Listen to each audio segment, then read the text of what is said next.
Gurizada, o negócio é o seguinte, se você estiver vendo este meu vídeo e o Internacional já tiver tomado as primeiras medidas, não se preocupe, este conteúdo não ficará defasado. Sabem por quê? Porque há dois movimentos que o presidente Alessandro Barcelos precisa executar agora.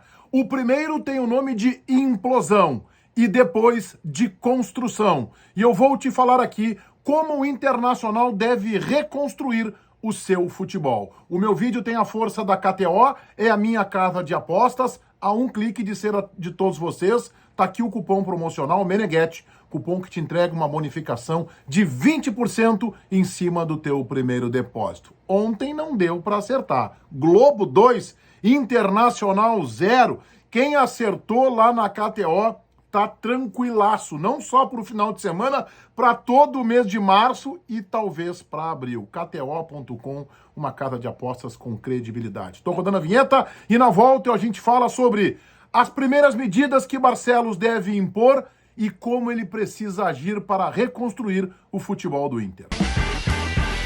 Dos clubes grandes do futebol brasileiro, o Internacional é hoje aquele com o ingresso na mão para ser rebaixado.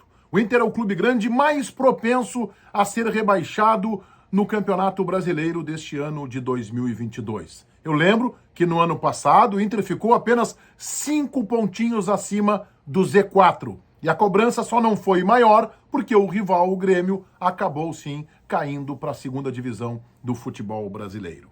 Mas com esta campanha desastrosa, que piora mês a mês, que piora ano a ano, o rebaixamento precisa ser encarado como uma realidade pelos atuais dirigentes do Internacional. As primeiras medidas necessárias, e eu espero mesmo que quando você assistir este meu vídeo, o presidente Alessandro Barcelos já tenha tomado estas medidas, que são necessárias, urgentes e emergenciais. A primeira delas, a implosão do departamento de futebol. A começar pelo vice-presidente Emílio Papaléu Zin. E nos últimos dias esteve em Punta del Este, descansando, não acompanhou o time num jogo eliminatório da Copa do Brasil, mas não é por isso que ele estava de folga, não quis ir para uma viagem desgastante, longe, até o Rio Grande do Norte. É porque o que ele fez no departamento de futebol se resume a um furacão. A passagem do Papaléu é absolutamente constrangedora e lamentável. O Papaléu, inclusive, ao ser demitido, já deveria, inclusive, ter colocado o cargo à disposição em caráter irrevogável, deveria sair pela porta dos fundos do estádio Beira-Rio. Porque sequer ele conseguiu honrar o nome do seu tio, Carlos Papaléu, de elogiáveis serviços prestados, especialmente no departamento jurídico do clube. Emílio Papaléu Zin foi um furacão no futebol, não deixou nada em pé. Destruiu o pouco que havia e que ainda estava em pé e colocou o Internacional fora da Copa do Brasil, com uma participação lamentável no Campeonato Brasileiro, contratações equivocadas, nenhum tipo de controle sobre o vestiário. Os jogadores nunca enxergaram no Papaléu uma figura de liderança. O segundo a cair, necessariamente, o executivo Paulo Brax, um neófito. O Papaléu nem neófito é. O Paulo Brax é neófito, 2 anos de trabalho no América Mineiro. Ele vem do STJD, que não é referência de positiva para nada no futebol brasileiro. Depois ele foi para a Federação Mineira organizar competições. Depois passa pelo América durante 2 anos, faz um trabalho bom, digamos assim, e o Inter aposta nele achando que ele tinha tamanho e conhecimento para esta gigantesca responsabilidade. Não deu certo o Paulo Brax. Foi realmente um fracasso. É o executivo, é o remunerado, a gente entende, mas talvez ele tenha que rodar por muito mais clubes, passar mais 10, 12 anos em clubes de médio para grande porte, até assumir uma responsabilidade com um clube do tamanho do Internacional. Alexander Cacique Medina, contratação equivocada, não deu certo. Todos vocês que me acompanham nos Donos da Bola ou aqui no meu canal, observaram o que eu dizia sobre ele, que não era o melhor técnico, que o Inter poderia apostar ou no Abelão ou no Roger Machado, que hoje está começando um trabalho no Grêmio, e que deveria evitar um técnico estrangeiro que tem que chegar aqui, tem que dar uma resposta rápida, mas precisa primeiro conhecer a realidade do grupo, o ambiente do vestiário e o próprio calendário do futebol brasileiro. Não deu certo e a hora da mexida no Medina é agora, não se pode mais adiar isso. Então este é o momento de implosão que o presidente Alessandro Barcelos precisa executar. O segundo momento, não menos importante, é a reconstrução. Como é que se faz isso? Em primeiro lugar, com humildade. E a atual direção do Internacional não tem utilizado a humildade como uma ferramenta. Age às vezes com soberba, com certa arrogância, criando ambientes de hostilidade onde não é necessário. Exemplo recente, no último sábado, o presidente Alessandro Barcelos, com o Vidia Sante hospitalizado, estava mais preocupado em atacar a imprensa, em vez de chamar os jornalistas para o seu lado, para que todos façamos uma grande reflexão desta violência descabida que estamos vivendo no futebol e, inclusive, aqui no Rio Grande do Sul. Preferiu atacar. Isso é uma atitude arrogante, de soberba, completamente deslocada e afoita. Então, a humildade neste momento é um grande conselheiro. O Grêmio também caiu porque abusou da soberba, andou de mãos dadas com a prepotência, a partir do seu mais alto escalão, do presidente Bolzan, do conselho de administração e dos homens que comandaram o futebol nesses últimos tempos lá pelos lados da arena. O presidente tem que chamar para o seu lado ex-dirigentes que passaram pelo departamento de futebol.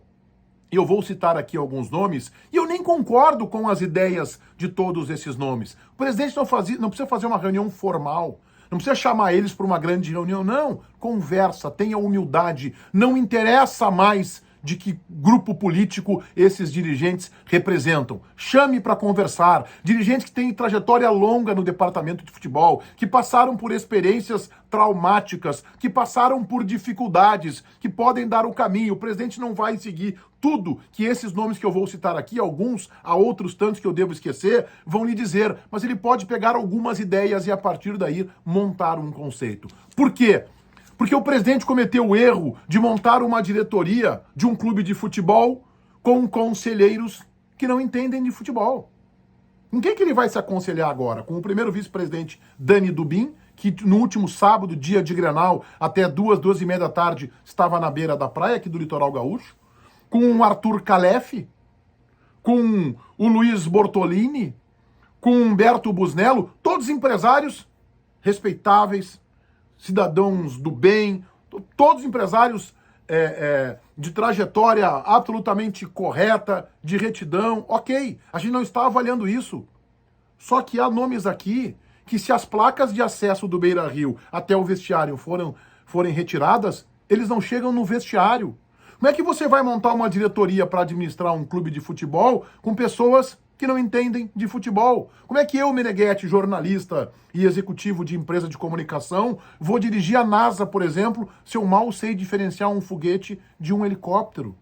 Pois esta é a comparação. Estes nomes não têm conhecimento de futebol. E é com estes nomes que o presidente Alessandro Barcelos terá de se aconselhar. O que eu rejeito, o que eu acho que é uma barbeiragem e um erro. Ele tem que conversar, seja pessoalmente, por telefone, ouvir outras opiniões de quem passou por situações parecidas. De novo, eu vou citar aqui alguns nomes e eu não concordo com as ideias de futebol de todos esses nomes. Fernando Carvalho, por que não? É de outra corrente. O presidente Barcelos queria uma ruptura. Tá rompendo com as competições, né? Pode até romper com o Campeonato Gaúcho daqui a pouco, hein? Fernando Carvalho, por que não? Giovanni Luigi, um bom presidente que passou também pelo futebol. Marcelo Medeiros, talvez a figura mais importante desses nomes. Por quê?